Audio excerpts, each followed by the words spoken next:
All right, before we get into our hot topics, in our last episode, we talked about rapper Earl, DMX Simmons, and his struggles with drugs and the overdose that caused his heart attack. It was definitely a deep discussion, so be sure to check that out.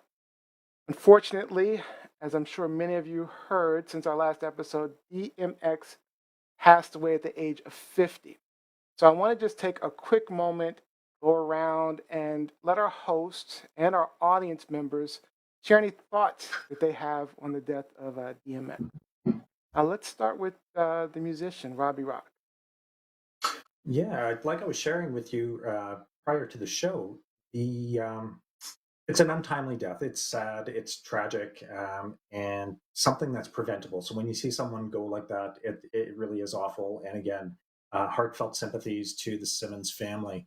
Um, I was not a true fan of DMX's work, but I was aware of him. How could you not be? His music was used in so many productions. It was used to hype up so many different products. So it's you'd have to be living in under a rock to not kind of go. If someone pointed out to you, go, "Oh, that's a DMX song." Sure, okay, I do know his work. Okay, cool.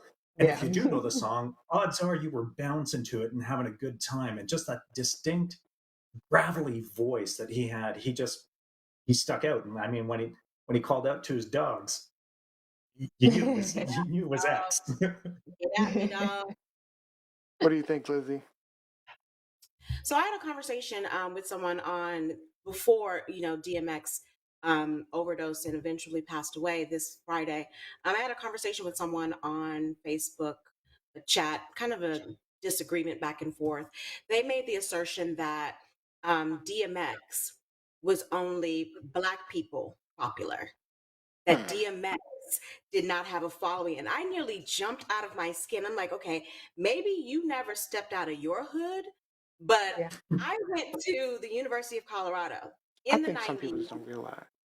when Exactly. DMX, first came out. And University of Colorado in Boulder is a predominantly white university. When I tell you that those kids in Colorado, especially the frat boys, especially the white young men in Colorado. I mean, they were hyped anytime Yeah. a DMX song came on at a party, at a game. They created another mosh pit. It was like, moshing was normally for like grunge music or, rock music or whatever.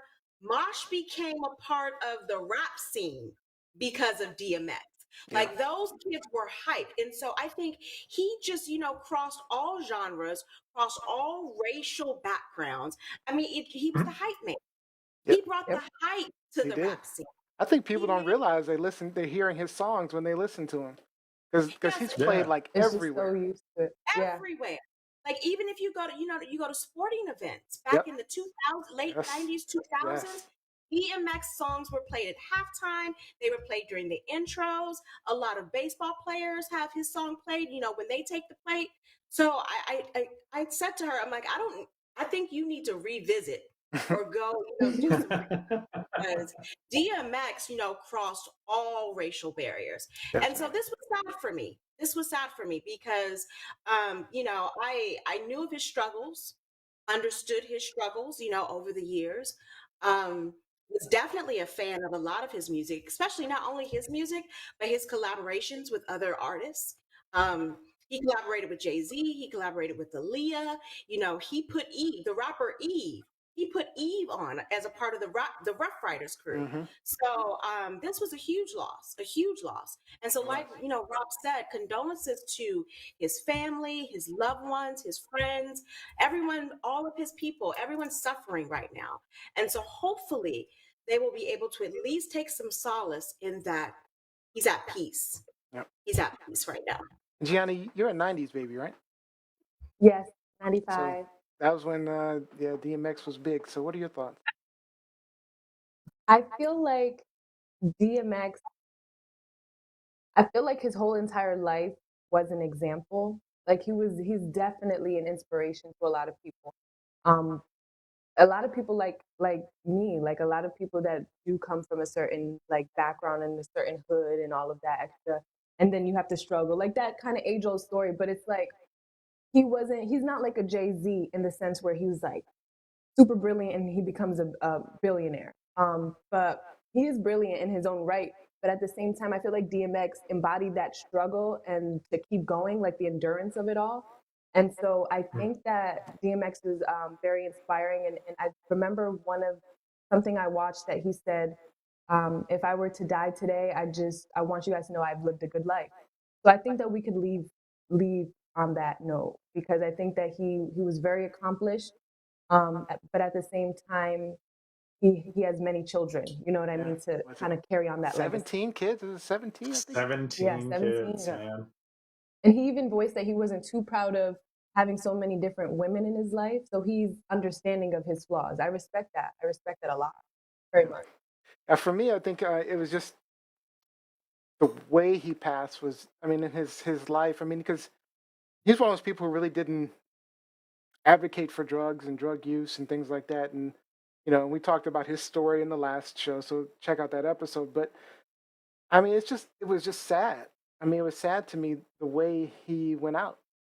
Because he's been in rehab several times to try to break his addiction, and obviously he wasn't able to. But it's just, for me, it's just sad. I mean, I see online we have a bunch of comments from Mike Wolf and Kevin Thaxton, saying his movies were really good. One of the movies I remember most from him is Romeo Must Die. Now, Romeo Must Die was actually a really good movie. Was A really good. I think you're muted, Liz, but Romeo Must Die was a really, really good movie. I a thought lot you were of going to people say like belly. Belly, I thought you were going to say Yes, belly. And so, belly. not so much. hopefully, I don't offend anyone out here, but I had a year ago, I had a student write one of her essays on belly. And I had to, I had to like calm myself down. I'm like, really? Out of all the things you could write about, you're writing about belly. And actually, she put forth, a very coherent, cogent argument. I just never liked the movie Belly, so I had to set aside my bias. Really, It wasn't a great Um, movie. no, it It wasn't. wasn't really. horrible. It wasn't the worst movie I've seen. I mean, But it's, I've you seen know what much it's worse. It's become? It's become a cult classic Yeah, in the hip literally, hop. literally. It's a cult classic. And a lot of cult classics tend not to be the best movies, that's true. but they're That's movies that True. resonate with True. people. Yep.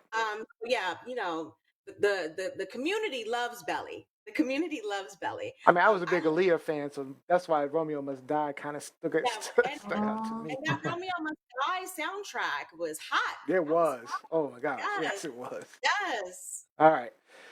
All right. Well, rest in peace, DMX. So, do appreciate all you've done. All right. All right. Let's get into our hot topics. Truth, lies, shenanigans. All right. The way hot topics works is our hosts bring you hot topics they want to share. We'll ask, is this truth, lies, or shenanigans? Our panel will talk about it for a little bit until time is up. And then we'll go to our audience for questions and comments. So make sure you're commenting in any of our comment threads because we are listening to you. And today we're going to